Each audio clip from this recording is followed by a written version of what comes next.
So coming up next, we've got a talk from Google on never trust an algorithm, applying zero trust principles to secure AI and agent infrastructure. Our speakers from on the SANS side is Dave Shackleford. Dave is one of the very first instructors with SANS that I met. And Dave, it's actually weird for me to be introducing you. Usually this is the other way around. Dave's done some amazing work with security architecture, virtualization, and cloud security inside of SANS, has his own security consultancy, Voodoo Security. So lots of good insight coming from Dave. And then also Anton from Google came over from Chronicle, runs the Cloud Security Podcast, has made tons of contributions to the industry. So give them a big round of applause as we welcome them to the stage.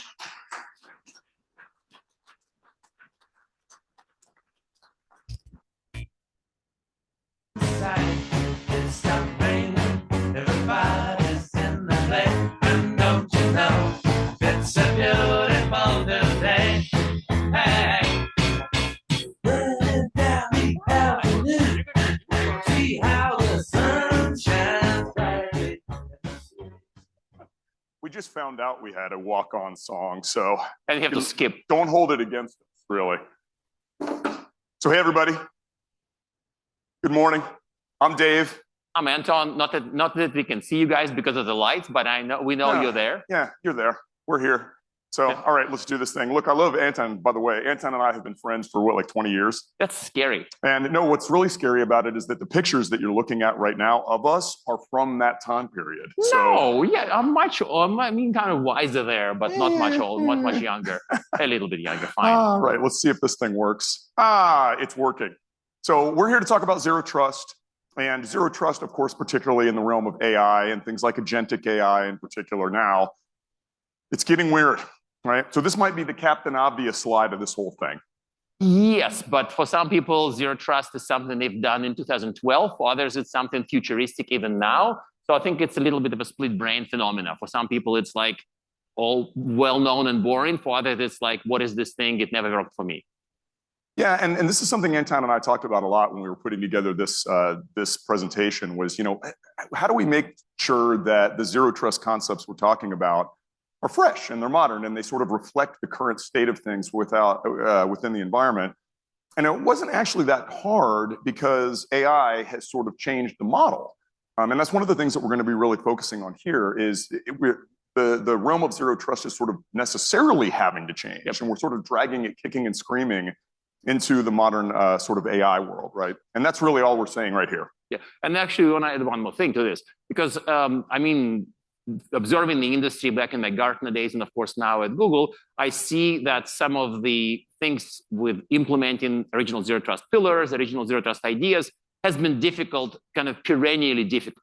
But to make it more fun, even if you have a magic wand and you wave it, and everything from, say, 2011 Forrester Zero Trust paper that started this whole movement, or even from early Google implementations of Zero Trust, and all of this magically becomes implemented, even though it's difficult. It won't cut it for the modern era. So this is kind of the fun part, is that even if you somehow speed run Zero Trust history to today, it won't cut it. There are some new things we need to add, and that's what we are talking about today. Yep, absolutely. And so look, we'll start off with just sort of what's necessitating the drive here, right? What's kind of bringing us to the table? And look, I don't think the audience is going to be surprised by any of this. If you've been reading the news or paying attention to the stuff that's been happening over the course of even the past couple of weeks, things are getting weirder all the time. And I didn't think I was going to be having these types of conversations, but the nature of agents has sort of brought us here, right? This whole concept of agentic AI. Number one, as the slide sort of tells you, the threat surface is getting bigger, right? I mean, that's sort of the common sense piece of this. But how it's getting bigger, I think, is the bigger part of it. I think the identity bit is, from this whole slide, you can obsess about one item and spend hours just debating this. In fact, once I tried this as an experiment, I basically gathered two groups of people and said, would you think that agent identity is more like an employee? And people said, oh, yeah, agents, they're like humans, they do tasks. And they described a very clear vision for agentic identity that largely derives from human identity. And then I separated another group of people put them in another room and said, hey, you know, agent's identity is basically an extension of workload identity. It's the same as if you're running a process on a server. And people said, oh, yeah, absolutely. And they built this beautiful, very clear story about how agent identity is simply an example of workload identity. But then you need to get those groups together and they would fight. The interesting bit is that this reflects the distinct reality of this being actually genuinely weird and genuinely new, not just an employee, not just a workload. Yeah, and look, I think, to sort of bring some of this to bear, and we're going to be spending a couple minutes here talking about just the identity factor here, and I think that's sort of what you were getting into. I mean, saying non-human identity 25 years ago meant you have a service account, right? Okay. Today, saying you have a non-human identity could mean, I don't know, 20 different things, and it's, when you talk about agents, these are identities that can make decisions and have intent. And do you know the intent? And do you know what other identities they're talking to? And you start having these conversations that, again, service accounts wouldn't do that. And moreover, there was one mental model I learned from another former analyst. Again, some of you know I worked for Gartner, and this was an analyst from another firm who basically said that in his mind, there are workload agents and workforce agents. If an agent serves a user, like say an agent in Google Workspace or something similar, it is maybe a little more close to a human in some regards, and it inherits a particular human identity.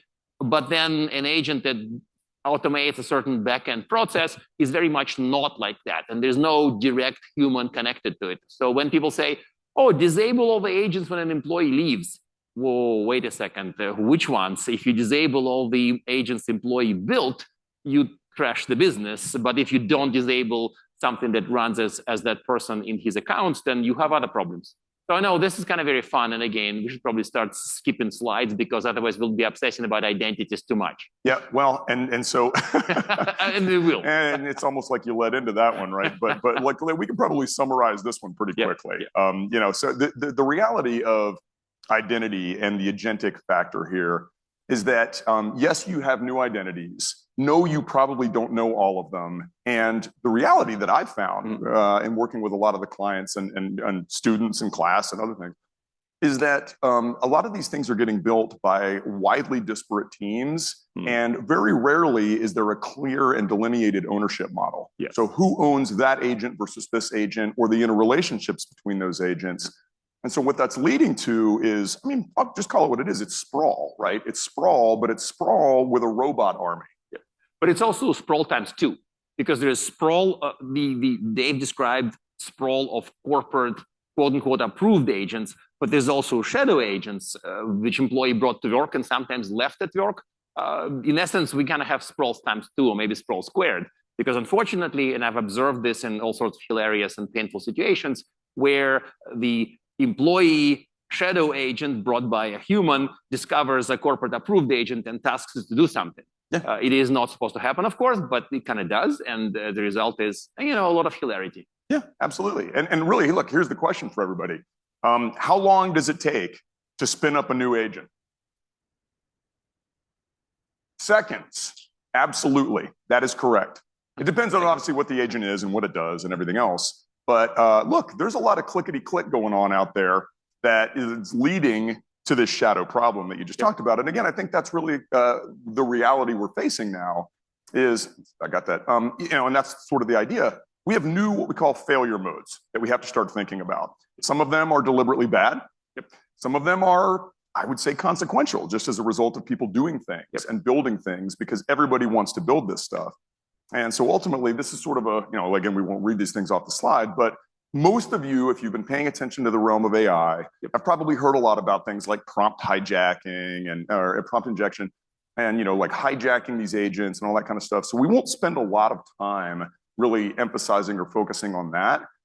I think the non-adversarial stuff is almost more interesting in some ways because it's ultimately a result of people just trying to build cool things and accomplish some form of business function.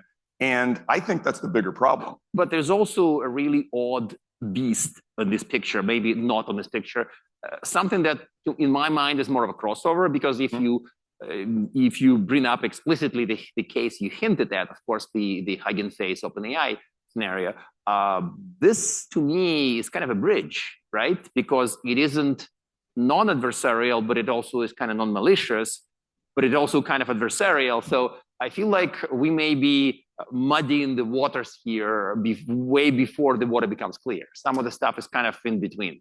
Yeah, well, and so look, let's talk about that for a second, right? I mean, I think everybody's probably aware of these recent sort of, breakout scenarios that have occurred. And I think it does muddy the water a little bit because a situation that started, to your point, as non-adversarial, I mean, ideally, right, became adversarial because it turns out that the agents decided they wanted to hang out. Yep. And they started asking the agents to do other things that weren't intentional. And at what point does that flip over into an adversarial situation, maybe where, I mean, I don't want to say it maybe this way, but your agents turn against you? Or if agents turn against somebody else for for reasons you tasked them with. I mean, again, this is a separate presentation. We should probably not have it. There are a lot of public accounts. Of course, there's a well-known Black Hat speech recorded on YouTube from the OpenAI side, and there's a SANS CSA combination presentation from the Hugging Space side. So if you want to learn about this one, you really should watch both sides because this would be much more fun and much more learning, much more insightful. Well, and I think that's really just the idea is what is the unintended sort of consequences? And I think we have to start thinking about that a lot more early, going and saying, okay, look, this is what we intended for this, for this to happen or what it's intended to do. But fundamentally, did that change somewhere along the path? And could we have foreseen that? And that's a big question. I don't know that we're necessarily going to answer that question in its entirety today. We'll probably give you hints about where the answer would emerge, but I think none of it would be kind of like here's the final clear answer that would hold for the next 10 years. I don't think we have that. No, I would agree. So let's get to zero trust, right? The assumption is you've heard the term zero trust probably coming into this. Most people have. The thing about zero trust, I don't think it's a bad foundation. I think it is a sound foundation to consider as almost a philosophical approach to design and implementation and architecture. But if you look at it in too sort of a siloed manner, I don't think it works anymore, especially not for this. I think that this is actually a thing that to me pays for the ticket. That if you're thinking about foundation for security for this new agentic era, zero trust actually is a useful underlying layer. I feel to me this matches because agents and AI sort of extend some of the trends. Again, things we were discussing 10 and perhaps 20 years ago, crashing of the perimeter, this oft quoted thing about identity, the new perimeter. All of this just continues in all sorts of dynamic, non-deterministic ways. So if you think, well, how would I make sense of it? Zero trust is a useful mental model to start. And then practical things will come up. But the mental model, that's actually a fact, that it's a very useful mental model. Yeah, I think it is. And so look, a good example of this, right? So just to hone in on maybe one of the points that's on this particular slide that really sort of hit home with me, and especially thinking about things like cloud roles and permission assignments and things of that nature. The original design of zero trust did in fact treat things like identity as a static entity, meaning, okay, yes, there is a static role assignment or something like that, but it doesn't shift arbitrarily for any reason unless a person makes a change to that in most cases. What happens if an agent decides it needs more permissions? I mean, this came up in a lot of current research, and it's really kind of interesting. This presentation was announced many months ago, but since that time, Anthropic has written a paper about zero trust for agents, and 2 weeks ago, we have written a paper called Beyond Zero, which kind of extends zero trust to the era of AI. And they focused, both of the materials independently focused on the same point, is that if you're doing static identities and static coarse-grained permissions, like, hey, human A can use applications B, it wouldn't cut it. And specifically, both materials questioned both sides of it. Identities are too fluid, and also can access app is too coarse. And it's interesting that Anthropic went for tasks, and the Google paper, our paper, went for granular resources, like kind of almost zero trust for API keys, for API accesses. Yeah. Kind of interesting. It's more granular than the classic zero trust. Well, and I think that's maybe a theme too, right? As a takeaway here, we're going to be getting a little bit more into it momentarily, but we have to go another layer or two deeper. Yep. And I think that's one of the big shifts that's happening in the realm of zero trust is, so we sort of have these I would almost call them overly simplistic principles that they aren't simple for many companies. Conceptually simple. Yeah. Because look, operationally, they can be a nightmare. Yeah, look, I mean, I laugh all the time talking about zero trust, and we have for years, in fact, where it's like, oh, okay, and you just go, oh, you got zero trust? Anybody here got zero trust? Right? You're not checking a box. It just doesn't work that way at all. And I think some parts of zero trust, to be fair, are a little bit more conceptually simple. But when it comes to things like identity, it never has been. Yes. And I think that getting more complicated versus less is not helping anybody. And so that's why, to the point, I think we got to go deeper than we have in the past. The other thing that really shakes out in sort of shifting our model of zero trust is this notion of just continuous, I mean, really continuous, not just sort of saying that as an abstract, continuous monitoring and continuous control. And that's not easy. I mean, it's never been easy. I mean, when I was reading our paper, the Beyond Zero paper, it gave me flashbacks to the time when RSA invented what they called dynamic authentication, or the sort of like dynamic RBAC, when it was supposed to be like deciding, some machine decides whether a user can access applications. And of course, that was an old idea. B, it never really worked out. And C, it turns out it's not enough, because today we may need to have the user such and such, identity such and such can touch this capability in an application that touches that data. And the decision has to be made at this granular level. So no human, no rule book would ever be created to have that in the rule book. So unfortunately, while I've raged on Twitter, on X, about people who say, oh, just fight AI with AI, here, to some extent, this would come up, because some of the decisions would probably be given to non-deterministic engines as well. Yeah, but I'm jumping too much ahead, so let's continue. No, absolutely. I mean, look, because the reality here is, and you know, we're probably oversimplifying this. We are oversimplifying it. We are basically doing it conceptually. We roughly know what to do. Operationally, it's still a nightmare. That's the story. Yeah, so there we go. We're solving all of your AI challenges today, friends, right? Of course. But coming up with a zero trust model, we sort of said, look, what are the sort of the big key themes or categorical areas that just have to be brought into this conversation? And so, as you can see, these are the three that we sort of settled upon. And none of them are simplistic whatsoever at all. I mean, you know, even the governance piece of this is not easy, and certainly is lacking in a lot of organizations that both of us have talked to. But I think you need all of these to even begin to sort of have a zero trust model in place when it comes to AI. This reminds me of a story connected to this when I was talking to somebody about agent governance. And one lesson that Google publicized in how we approached agents internally, and wrote up another paper on this about how Google secures agents we use. There was a point about limited powers, that the fat, broad agents are kind of an anti-pattern. And if you say catalog what the agents do, and what you say is agents can do IT stuff, that means your agent's too fat. It's too broad, and its mission is too undefined.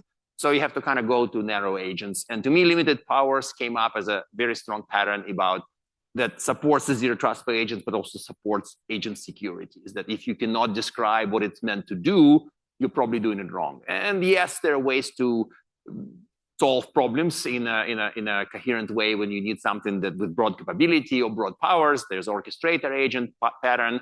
But to me, this is an interesting one that came up a lot at clients when people said, oh, we're going to build an HR agent that can do HR and touch all employee data. And the answer was like, please don't, because you can never govern this. And instead, you should do sort of a group of agents that work together, and then you can limit their powers, limit capabilities, do just-in-time authentication and other fun things that are doable in this case and not doable for broad agents.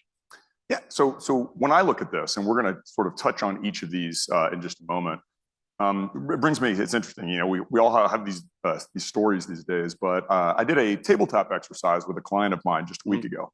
And you know, I won't belabor this all, but basically it was all about what happens if ... agents don't do what we expect them to do, right? And fundamentally, they wanted to focus on agents as the theme. And it turns out everybody that was there was perfectly happy to have agents in place doing two things that I thought were interesting. Number one, customer-facing operations, meaning your customers are coming in, agents are doing work, and they're interacting, which means if it goes bad, your customers see it, right? Or it interacts with your customers in ways that you didn't want them to. So right there is a theme. Number two, things like support desk operations, right? Oh, that makes so much sense to have the support desk managed in some way agentically, but what can a support desk operator do? And you start realizing a lot, right? They can change credentials. They can, change somebody's account. They can do a whole lot of other things. And that realization just set in, and it covers all this, right? Do they know what's going on? What sort of powers have you granted? And who's in charge of all this? And, it was an interesting moment where I said, oh, look, we kind of got it, I think, on that model. By the way, if you're doing the next tabletop with them, I would suggest one twist, which I've seen in tabletops as well. It just reminded me of this. Imagine that the scenario is agents are not doing the right thing 30% of the time. Because if agents are just not doing the right thing, you fall back to paper, right? But if agents are not doing the right thing 30% of the time, then you're in a much trickier situation, a lot more stressful. Big bosses would stress out. I felt people who solved the rollback from modern technology are really stumbled by fractional failure. Yeah. Like the model used to be correct 90% of the time, and now it's correct 35% of the time. What do you do? Turn it off, keep it, mitigate? Okay, but this is a fun one. If you feel like annoying your big bosses or their bosses, do try this one. It's going to be hilarious. Yeah. Go annoy people. There you go. There's our advice. So when I think about the human oversight factor, you know what it reminds me of? And some of you may remember these days, these ancient days, where we had this thing called change control, right? You remember that? With Anybody paper, remember right? that? With signed. Yeah, where there was a meeting. There was a discussion, oh, that's right. Not even on right? paper. Yeah, the change, and there was like a change review board and things like that. Most organizations aren't doing that the same way anymore for lots of reasons. But this is what it makes me think of, because look, for what that was worth, it was extraordinarily slow and painful. But you at least had to talk about changes before they were made. And then there was the change window, blah, blah, blah, blah, blah. We don't have that any longer, but is there a case to be made for that quote unquote human in the loop for certain things? And what I find having the conversations, nobody really wants humans in the loop in a lot of these cases. I mean, this is yet another, let's talk about this for 6 hours, but I feel like this came up. One thing that I learned from similar conversations is that when people just naively say, yeah, this is a tricky situation, we'll hand to a human. When I hear this, it's usually a sign of trouble, because if it's an automation process, that human with enough skills may not be there. A human may not understand quickly enough. There may be SLAs, or there may be no way for human to comprehend it because the process is running through machine brain and there's no sort of transparency. I feel like I agree with you that there would be clearly defined things where humans in the loop, described, critical actions, whatever. But as a fallback, it's almost as scary as telling the self-driving car in a random, very difficult situation after a year of automated driving suddenly says, yo, human, now you do it. That's not really a thing, right? And it won't work. And I think the automotive engineers, Waymo and others, know that to be the case. But I feel like in SOCs, people haven't. And this whole AI SOC that works and suddenly it doesn't. Hey, humans, wait a second, we get rid of the humans when we put AI SOC.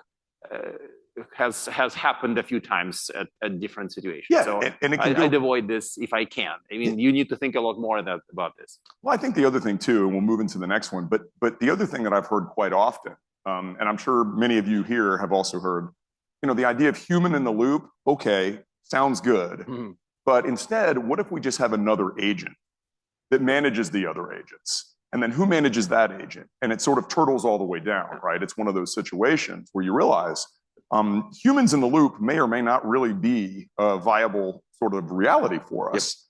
But at some point, you have to have that sort of oversight that you can, sort of manage and control.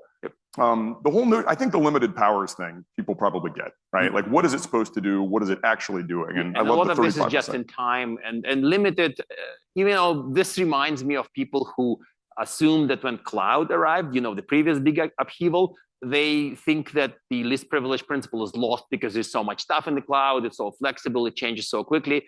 I feel like this is another one that theoretically is solid. but operationalizing it is quite hard. And even people who assume that list privilege is gone when cloud arrived don't want to revive it for AI. But list privilege here is quite different. It may be that a certain agent can delete email because the request was a user requested it to delete a certain email. But it doesn't mean that this agent should have broad powers to delete all your email at any moment. So there's a lot of just-in-time and frankly intelligent decision-making about this, which to me points at AI making the calls, because this is loosely inspired by a true story when a certain agent had to have a privilege to delete email because it was literally one of the capabilities advertised to people. But it doesn't mean that random email arriving from outside with the command, please delete all email, should be executed. So there's a lot of list privilege that is much harder to say than Anton and Dave looking at each other and say, yeah, you guys just should do list privilege, see you later. Like a fair bit of this is deeper in the machines. Yeah. Yeah, but I think it depends on what the agents do. I mean, you always have to bring that into the mix. And even going back to the example I gave, like if you have an agent that's sending emails to your customers, cool, okay, sounds like a pretty reasonable thing to have automation around. But what happens if it starts writing its own content that's wildly, completely inappropriate for the audience? I mean, it's been given the permissions to create email and send those emails. Yeah, of course. But what is it sending? And is it keeping that within some boundaries? And so I think you have to have a bit more nuance, and that really goes back to what Anton mentioned a second ago, which is that layering, right? Going down a couple more levels and saying, what if ... What if it decided that it was having a bad day and it wrote an angry email? Yeah, I mean, it was the Mandiant has a paper where their red teamers had a very heated political discussion with a bot running a spa service. It was just hilarious, but the point is that why is the bot discussing political topics if its point was to do support for spa services? I mean, the whole thing is kind of sad and funny at the same time, but it can be now, we roughly know what to do now. We know how to constrain, we know how to limit.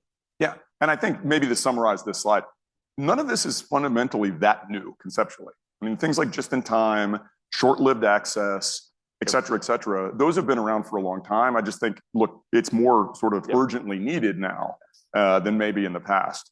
The whole notion of transparency is really, I think, probably a good argument to not only just log everything.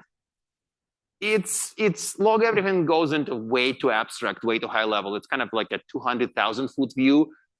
In moreover, sometimes it's not so much about log everything, but what level of details you need to know for certain use cases. There may be a use case, for example, not having to do with security, but having to do with auditability, transparency, reproducibility, what the decision the machines made. But there may be also, so there's that bucket of telemetry. There's a bucket of telemetry for actual security threat detection. I did notice that a lot of people struggle with, okay, give us the logs from your agent workloads. Okay, yeah, and what would you do with them? Would you run rules? Like what type of rules?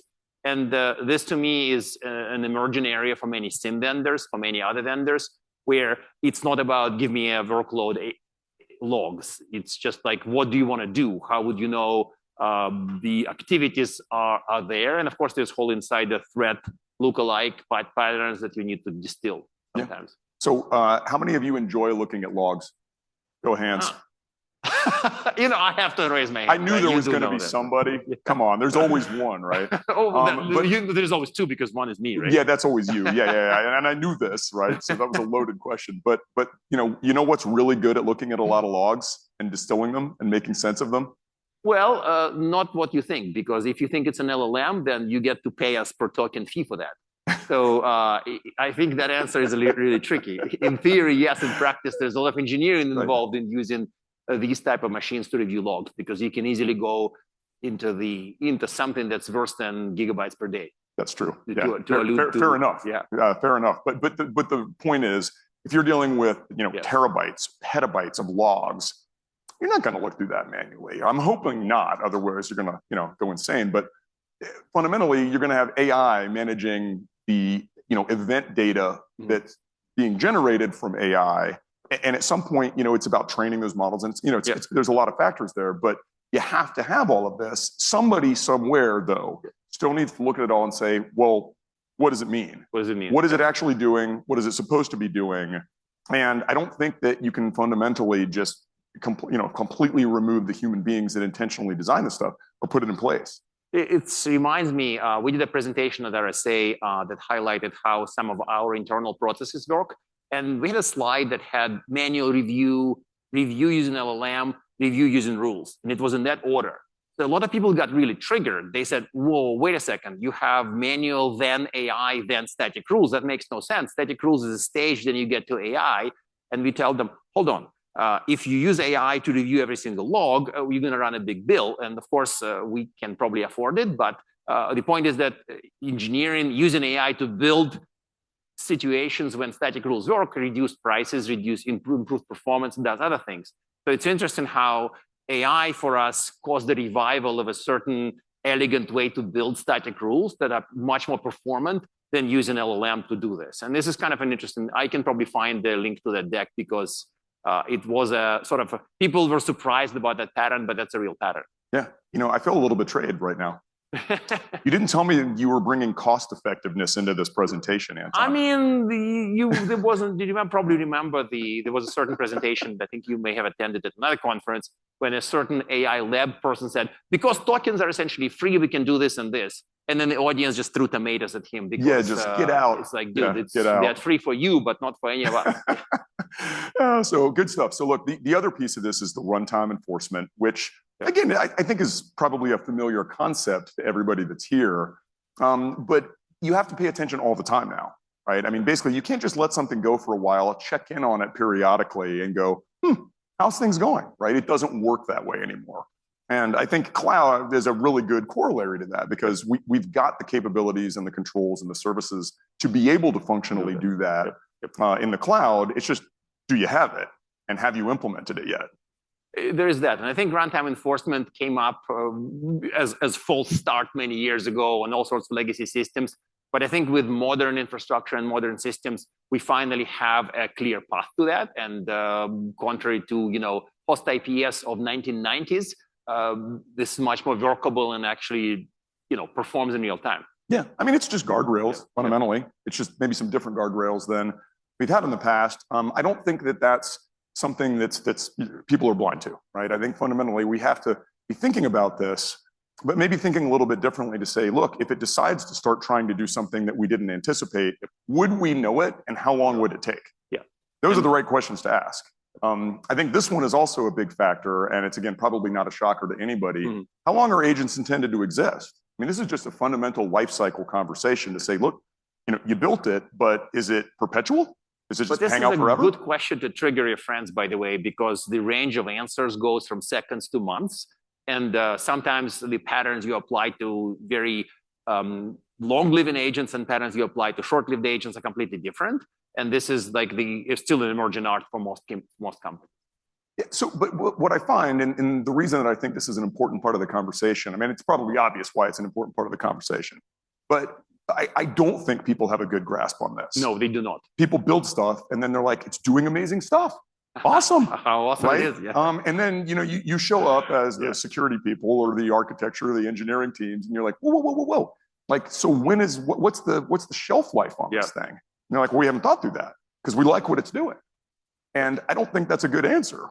I think that life cycle is dry and boring and smells like GRC, but this answer has to be there. And I think that it's mundane, but you have to answer it at least as a very broad guardrail. Like, do you expect this to be very long living or more amorphous, more short term?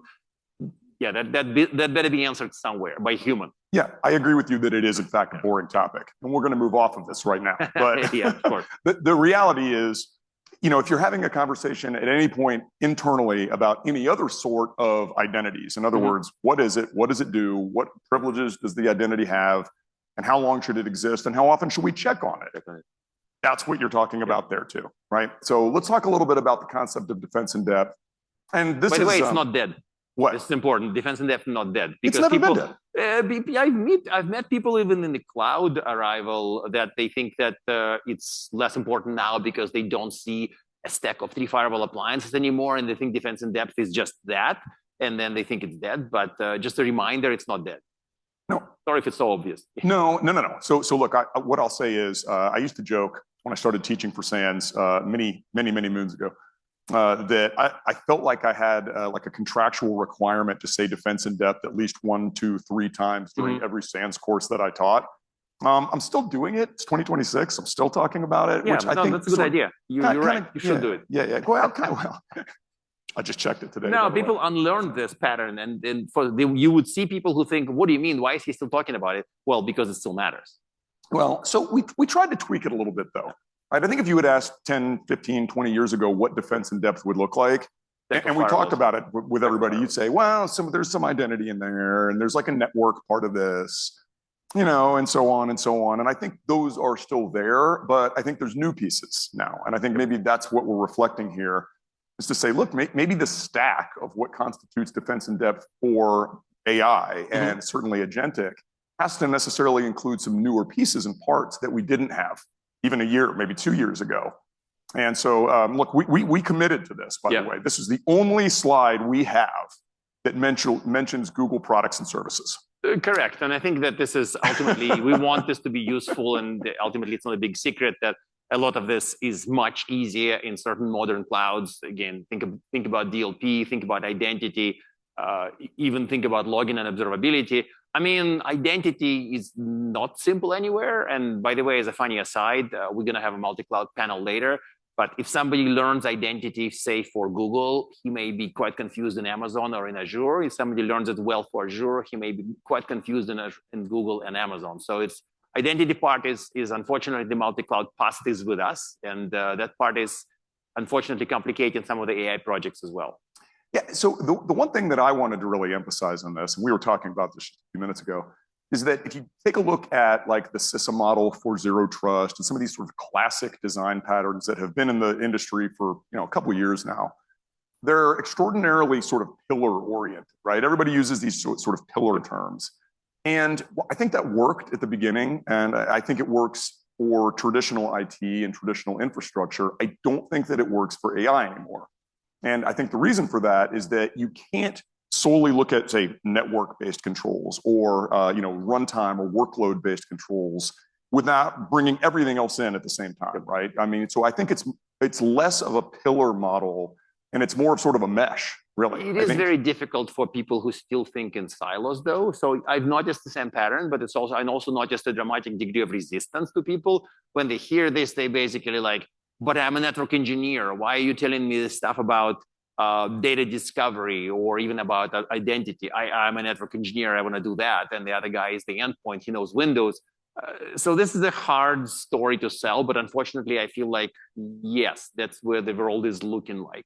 Yeah. And I think, unfortunately, that also, maybe this is, again, sort of an obvious thing to say, I think it complicates things. It has complicated things, both conceptually and operationally. Yeah, and I think the reality of today and tomorrow certainly is that those siloed types of roles and operations and things like that are going to become more and more difficult to sort of maintain and less tenable in the conversations that we're having here, right? Because one of the things that we were really thinking through as we obviously there's a white paper and such that kind of goes along with this, and you certainly get a lot more detail in that. But when we were talking about this and fleshing it out, we came to this realization like, hey, look, at the end of the day, you can't have somebody that's saying, well, yeah, I'm a network engineer and I'm not going to have the conversation about where identity plays a role and things like trust boundaries and all that kind of stuff. It doesn't work anymore. So I think that's a factor. The one thing I want to call out here, right, talking about pipelines, and I'm quite sure everybody in here is fundamentally familiar with the notion of a pipeline and sort of what it means, is that I do think AI changes that a little bit too. And I think the reality is because of the inputs. I think inputs into the pipeline sort of change a bit when you're talking about AI in particular. It does, and I think that it changes AppSec a lot more than, say, NetSec, but it does change. It does create that type of a mess. And I think there's always, this slide makes me think of a supply chain issues, which were really cool before agents started hacking each other, and now suddenly supply chain is not as cool, but it still remains very much a story behind agent security. And again, our materials go in a significant depth of how we build agents and how they build the models, so that there is a supply chain lineage to trusted data, all this stuff. This is like not easy at all, but it's kind of a must for this. Yeah, I would agree. And again, I think the key is, it's what data is coming in, what data is being accessed, what data is going out. I mean, fundamentally, that's the crux of what we're talking about, but there's a lot of moving parts. They go along with that operation. So, all right. So let's start sort of moving into sort of wrapping things up here. Basically, when we put together this roadmap, and I apologize, I couldn't get it to go as big as I wanted to do. So again, check out our white paper. But I struggled with this one a little bit, and I want your opinion on it, Anton, because I think you did too. We both struggled with it, and ultimately we wanted simplicity and the visual, but we didn't want people to say there's this one path, and you have to start wherever the typical bank is and move to where the typical tech companies. Like, it starts to look a little naive and odd. I mean, people may not start with, say, visibility. I mean, while I care about visibility, I care more about asset discovery, and visibility of that sort is probably the starting point, especially given shadow agents. But the rest is kind of more of a meandering path rather than a nice sequence of stones. I think of it as kind of the maybe how LLM thinks, what's the likely next step? So this is the what's the likely next step rather than what's the absolute hard-coded next step.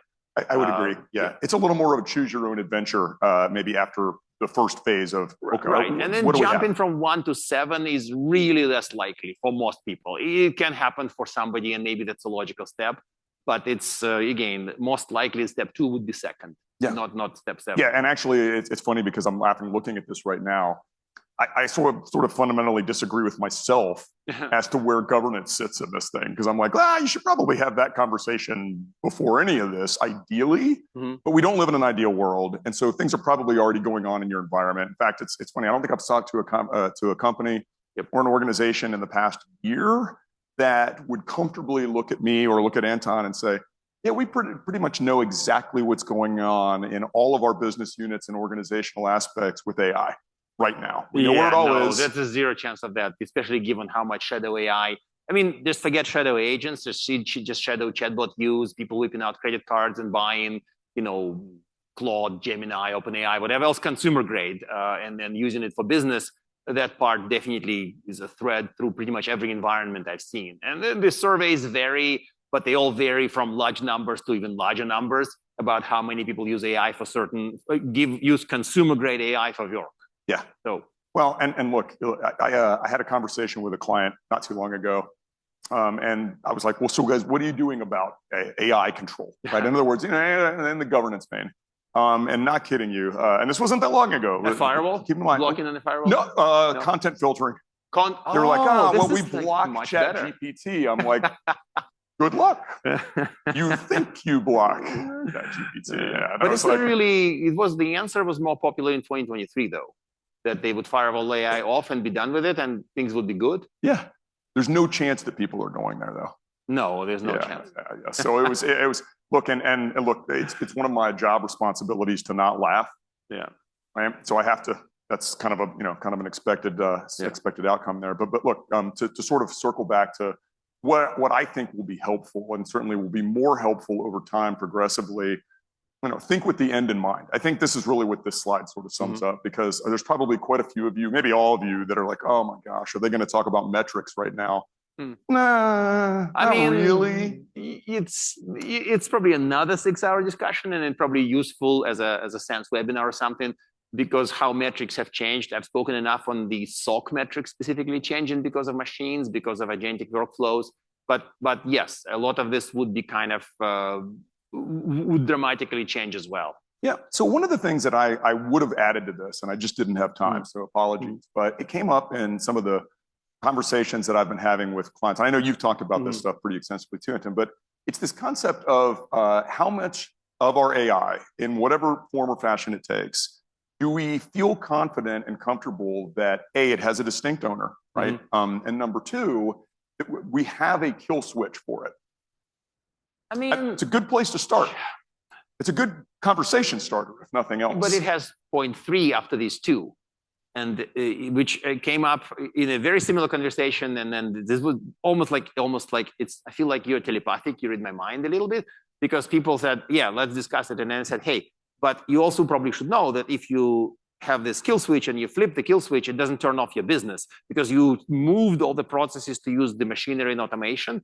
And while you have a kill switch over here, if you push the button, you would have 0 business while the kill switch is flipped. And so it's great that you have it, but what's your minimal viable business, as Phil Venables would say? And do you still have that after you flip the switch? This is like way harder to answer for a lot of people. So this goes into the stack of unfavorite, unsolved questions at this point for many. Yeah. But it is there. Yeah. You have it, but then what happens if you flip it? Yeah. Well, and we've definitely tilted into the business risk conversation. Yes, correct. Let's get out of there. Okay. So let's finish up thinking about this concept of AI to AI.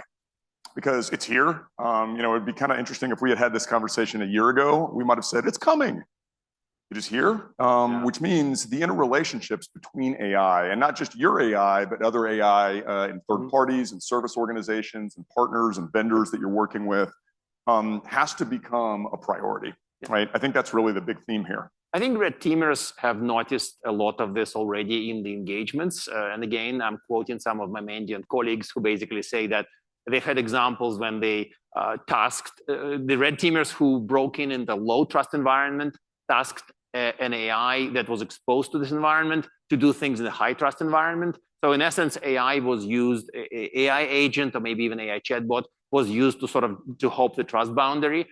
It's a very obvious conversation to have over drinks, but it's a much less obvious conversation to do if you're implementing things and you have to expose your support chatbot to the public, but then support chatbot connects to the backend systems. And then if somebody discovers what it does on the outside, they can touch things inside. In essence, it is kind of a conduit from low trust to high trust. And the red teamers are seeing a lot of this. And while I was in HR, like employee support chatbot exposed to a low trust environment with full access to high trust assets. Yeah, that's a little freaky if you have that, but also it has to be there for businesses. So I'm a big fan of threat modeling. Some of you might be, some of you might not be, but I think threat modeling takes on a greater sense of urgency for this in particular, right? And for anybody that's done threat modeling and you're familiar with threat modeling, core concepts and models and all that kind of stuff, the fundamental notion is what can talk to what, should it be, and from where and to where, right? I mean, that's sort of the pinnacle of this. I think the minute you allow AI to talk to other AI, and it's happening all over right now, you have to do this, right? I think you really have to get to that point and say, hey, look, we need to be thinking 3, 4, 5, 6 steps down the line. And I think there's got to be a lot of people involved in those conversations. I mean, we've seen, fortunately, I've seen a lot of really good AI use cases for doing threat modeling for applications. We've done some stuff in Google Cloud to do this, and there's some experimental and even prod grade systems where you can sort of like aim it at an application or a system, and it would give you a lot of hints about what the threat model looks like. So in essence, this is AI good news. Part of the argument that threat modeling is maybe not easily automatable, but it is very amenable to automation by AI. Yeah. Well, this is our 5 takeaways. I'm just going to highlight the last one. Yep. Don't go buy stuff until you feel like you got a plan.